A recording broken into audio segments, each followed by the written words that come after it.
Cada vegada són més freqüents les dietes basades en una reducció important dels carbohidrats. S'anomenen dietes keto. Un dels problemes de les dietes keto sempre és el pa aquest de farina de blat que ens agrada tant i que el fem servir per moltes coses. Avui farem un pa que eliminem la farina, o sigui els carbohidrats, i ho substituïm per farina d'ametlles i altres coses.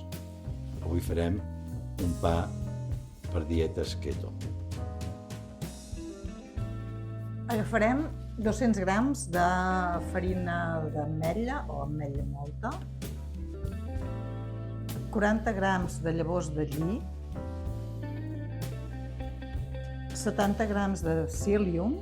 Això ens servirà per donar una mica d'esponjositat al pa i ho trobarem a les herboristeries sense problema. Un sobre d'impulsor químic, 460 mil·lilitres d'aigua, una culleradeta de vinagre.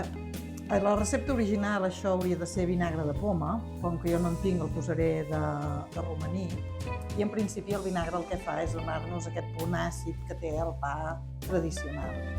Si no en posem tampoc passaria res.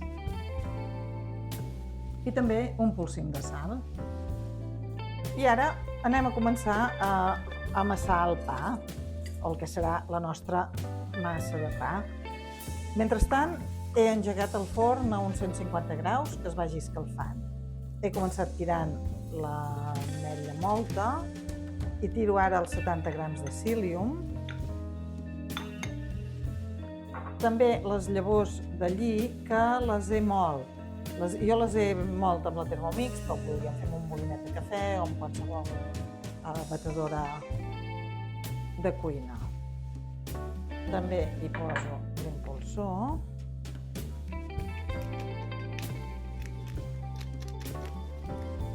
Un pessic de sal.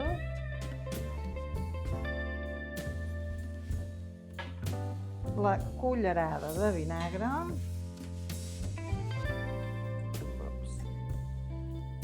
I finalment l'aigua. I ara això ho posaré a amassar a una velocitat lenta que es vagi fent.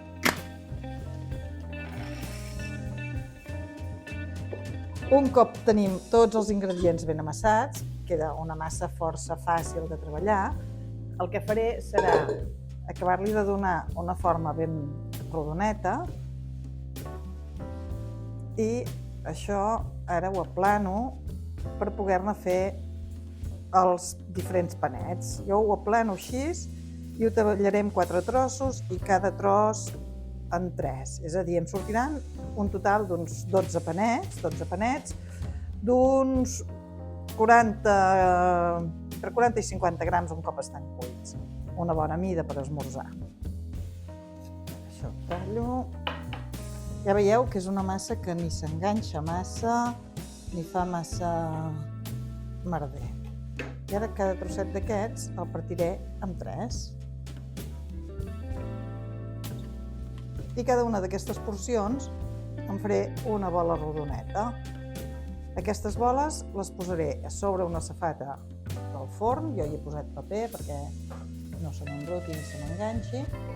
I un cop tingui totes les pilotes fetes, les deixaré reposar uns 10 minuts abans de ficar-les al forn.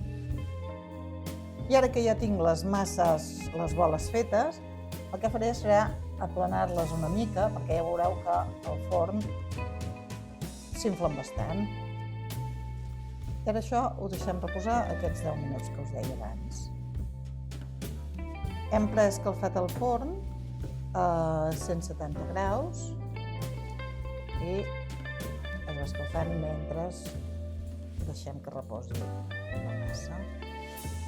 Després dels 10 minuts ja veieu que no han crescut, no passa res, és normal, ja creixeran al forn. I ara els vaig a posar al forn. De moment els poso uns 40 minuts, miraré a veure com estan, si fan sorollet de buit, i si cal els deixarem una miqueta més. Després de 40 minuts al forn, estan ja fets, veieu que s'han inflat una miqueta. Si el pico fa un soroll de buit,